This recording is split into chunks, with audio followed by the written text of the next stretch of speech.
Bonjour David Haché. Bonjour. Alors toi tu as une... je te tutoie direct, c'est comme ça. D'accord. Ouais, on est tous copains. Tu as une startup qui s'appelle, c'est écrit sur ta chemise, Get Smiley. Alors Get Smiley, ça a l'air super compliqué, en fait c'est super simple. Alors tu m'arrêtes quand je me trompe. Vous avez un outil qui permet d'analyser les expressions faciales et qui permet de dire si un spectateur devant une webcam quelconque est heureux, malheureux, et on peut aller plus loin. Oui, on peut aller plus loin, on peut aller, est-ce que la personne est frustrée, à un endroit sur le site, donc autour d'un bouton acheter par exemple, si c'est une femme, parce qu'on identifie également le sexe et la tranche d'âge des utilisateurs, si une femme, sur cet endroit-là de la page, est en mode frustration ou en mode plaisir, et donc on peut vraiment faire remonter cette information-là auprès des utilisateurs et des patrons de sites web commerciants. Alors attends, tu dis que tu es capable avec une webcam de savoir si je suis frustré en regardant le site d'un...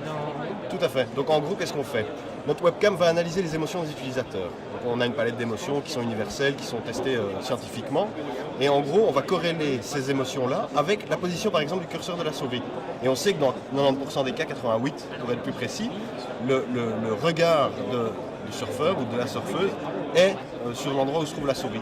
Et donc à ce moment-là, on peut corréler émotion et lieu sur l'interface. Et ça nous permet de faire remonter des cartes de chaleur émotionnelle des sites Je web. veux voir en vrai comment ça marche, comment fonctionne cet outil. Tu repères des points sur le visage? Exactement. Alors on peut le voir ici sur la petite démo qui est là. Donc à partir du moment où un utilisateur arrive sur le site web sur lequel on a installé notre techno, on lui propose un opt-in. Donc c'est-à-dire il doit faire la démarche proactive de dire j'accepte d'être filmé. Un peu comme quand vous rentrez dans un centre commercial en fait.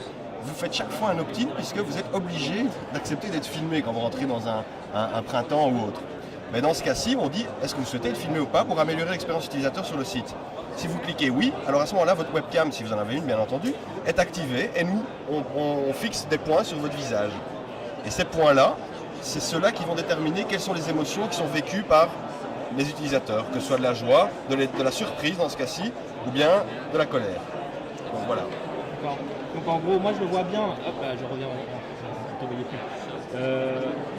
Je comprends bien quand on est en train de regarder une télé, donc une télé connectée, on parle de la Kinect et beaucoup de la PlayStation, etc. actuellement.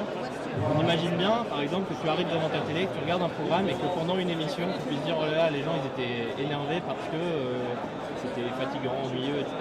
Sur un site web, j'ai un peu plus de mal à imaginer quelqu'un en colère face à un site web. À quoi ça sert? Est-ce qu'on a déjà vu tous cette vidéo virale sans doute d'un type qui s'excite à fond de balle sur son ordinateur et qui l'envoie balancer par la fenêtre? En gros, les gens vivent des émotions, qu'on le veuille ou non, on vit des émotions tous les jours. L'être humain est pétri d'émotions. Et en gros, ces micro-mouvements, des micro-émotions, ça on est capable de les analyser. Donc c'est pas uniquement un ouah comme ça qui est nécessaire, mais juste ça déjà c'est une émotion que nous on capte. Et donc en fait, on n'a pas l'impression d'exprimer beaucoup, mais on exprime plus qu'on ne pense. Donc l'espèce d'idée préconçue qui dit ouais, en fait on bouge pas quand on est devant un site web, en fait c'est faux. On observe des changements d'attitude faciale. Donc en gros, toi tu es capable de corréler l'endroit où je vais cliquer sur un site avec mon attitude faciale. Exactement. Et de dire telle partie du magasin, par exemple, les gens ils n'ont rien compris à l'ergonomie du site. Exactement. Ou au contraire, de dire tel produit, les gens ils ont été époustouflés par la vidéo parce qu'au lancement, etc. Exactement. Tout ce qui est, alors c'est des grosses problématiques qu'on traite beaucoup en France en ce moment, tout ce qui est problématique justement de flicage ou de surveillance. En gros, c'est quoi notre marge de manœuvre? Tu dis parler d'opt-in et d'opt-out qui permet de dire j'accepte que ma caméra me traque ou pas.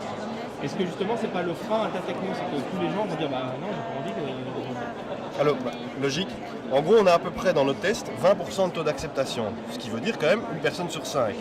On ne touchera jamais les 25 à 30% des gens qui refusent de partager quoi que ce soit à propos de leur vie privée.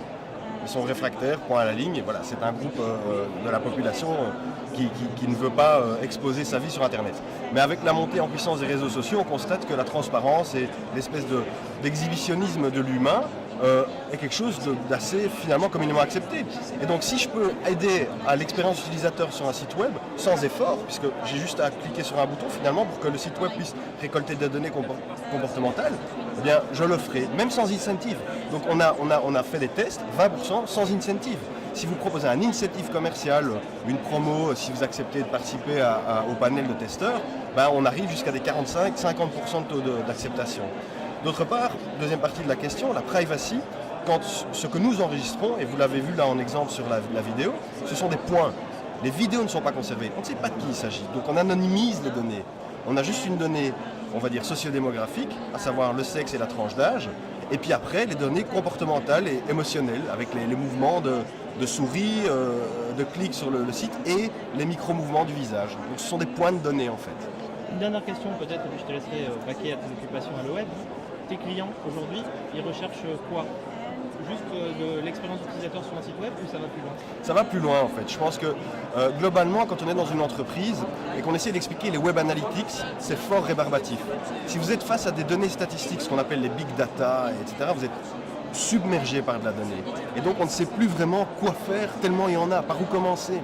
Ce que nous on veut proposer, c'est de dire revenons à des choses simples, revenons à de l'humain. Je peux expliquer à toute ma chaîne de commandes que mes clientes sur mon site web sont frustrées. C'est simple à comprendre la frustration. C'est difficile de comprendre le bounce rate. Vous comprenez? Donc c'est ça qu'on veut ramener. C'est une dimension simple et accessible avec un reporting très très simple qui est un score émotionnel du site web ou de la page ou de l'endroit qui permet de dire j'ai un problème ou j'ai pas de problème. Un peu, je dirais, comme une étude de satisfaction, mais rapide, en disant est-ce que les gens sont plutôt la météo de votre site web, si vous voulez. Est-ce que les gens sont plutôt heureux ce matin sur le site web qui a des impacts et des enjeux business, bien entendu. Qu'est-ce que tu attends de ta venue sur le web précisément?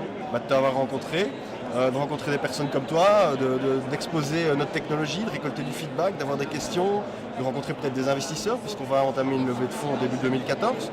Donc c'est ce genre de contact, d'enrichissement personnel. On est en phase, on va dire, d'incubation pour le moment. On dépend d'une université belge. Et donc on est en train de tester la techno, voir s'il y a un intérêt, choper des partenariats, voilà, évaluer le potentiel de notre idée. Merci David, bonne journée. Merci Denis.